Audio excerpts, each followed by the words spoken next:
우리가 수급 매매 분석을 통해서 데이 트레이딩을 하기 위한 관심 종목을 선택을 하게 되는데, 어떠한 기준에서 관심 종목을 선택하는지에 대해서 먼저 좀 이야기를 해보도록 하겠습니다.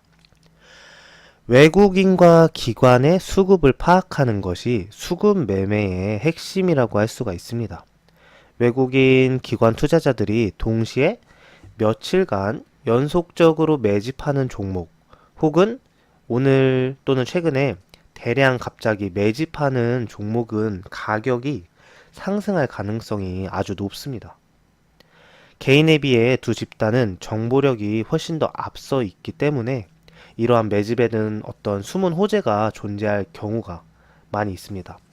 또한 자금력이 충분하기 때문에 원하는 수익 구간까지 자력으로도 가격을 끌어올리는 것도 가능하기 때문에 개인 같은 경우에는 이 외국인과 기관, 투자 주체라고 볼 수가 있죠. 이 투자 주체들의 움직임에 같은 방향으로 투자를 하는 것이 아무래도 안정적이고 유리한 포지션을 취할 수가 있습니다. 그래서 이후에는 이제 외국인과 기관의 수급을 어떻게 파악할 수 있는가에 대한 방법에 대해서 좀 이야기를 해볼 거고요. 또한 저희가 종목을 선택할 때 매출액과 영업이익도 판단을 하는 게 도움이 되는데, 데이 트레이딩이라고 할지라도 기업에 대한 기본적인 분석을 무시할 수는 없습니다. 물론 저희가 외국인과 기관 수급을 파악을 하게 되면 이미 외국인과 기관이 어떤 종목에 대한 기본 분석을 충분히 마치고 그 종목을 투자를 하는 것이기 때문에 그 안에는 어느 정도 기업 분석의 정보가 담겨져 있다고 판단을 할 수는 있습니다. 하지만 그거는 외국인과 기관의 판단인 것이고, 투자하는 본인들도 어떤 종목을 살 때 이 종목이 어느 정도 어떤 매출액이나 영업이익이 있는지 정도는 알고 있는 것이 투자를 하는데 도움이 된다고 볼 수가 있습니다. 그래서 매출액과 영업이익은 지난 분기 대비해서 증가하고 있는 추세, 혹은 적자에서 흑자로 전환되는 종목들이 관심 종목으로선 적합하다고 볼 수가 있습니다. 대형주 미만의 시가총액 같은 경우에는 우량주나 대형주는 데이 트레이딩 하기에는 그렇게 적합한 종목들은 아니라고 볼 수가 있습니다.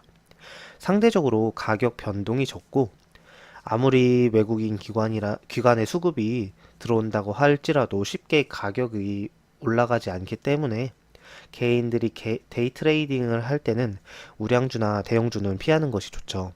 따라서 대략적으로 이거는 정해진 것은 아닌데, 시가총액이 약 5천억 정도 미만의 종목을 선택하는 것이 좋다는 이야기가 있습니다.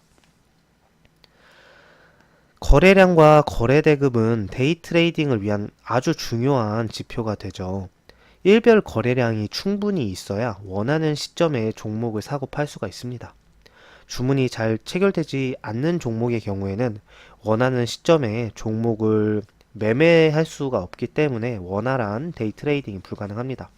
그래서 저희가 관심 종목으로 선택할 때는 최근에 거래량과 거래대금이 상위에 있는 종목을 선택하는 것이 유리합니다. 이동평균선의 정배열에 놓여 있는 종목을 선택하는 게 좋은데, 정배열이라는 것은 이동평균선 5일선, 21선, 61선이 위에서부터 순서대로 있는 것을 의미합니다.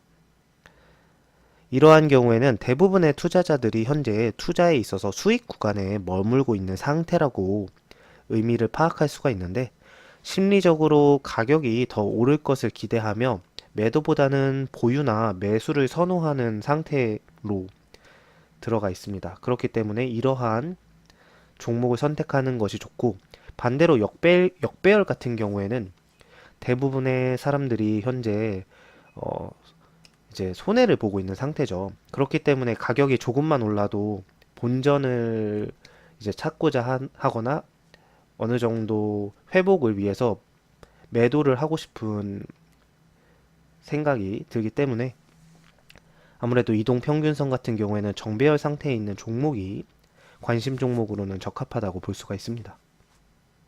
물론 여기에 나와 있는 것이 절대적인 기준은 아닙니다. 하지만 저희가 처음에 수급 매매를 시작을 하고 종목을 선택을 할 때 어떻게 보면은 굉장히 중요한 지표들이라고 볼 수가 있기 때문에 이러한 기준을 만족하는 종목들을 선택해서 관심 있게 관찰을 하는 것으로부터 수급 매매 분석이 시작된다고 볼 수가 있는 거죠. 물론 모든 종목을 관심 있게 분석을 하면 좋겠지만 저희에게는 시간이 한정적이기 때문에 한정적인 시간 안에서 그래도 오를 가능성이 높은 종목을 선택을 해서 그 종목들을 관심 있게 보는 것이 투자에 있어서 유리할 수 있다고 볼 수가 있습니다. 우선은 저희가 프로그램으로 이러한 종목들을 선택하기에 앞서서 HTS 상에서는 어떻게 외국인과 기관의 수급을 판단을 할 수가 있는지 방법에 대해서 한번 살펴보고 그 이후에 HTS에서 제공되는 기능만으로는 저희가 원하는 종목을 선택하는 게 한정적이기 때문에 그러한 문제를 해결할 수 있는 방향으로서 프로그램을 한번 만드는 과정에 대해서 진행을 해보도록 하겠습니다. 그래서 이후에는 HTS에서 어떤 창을 띄워놓고서는 저희가 종목을 선택하는데 고려를 해야 되는지 방법에 대해서 먼저 살펴보도록 하겠습니다.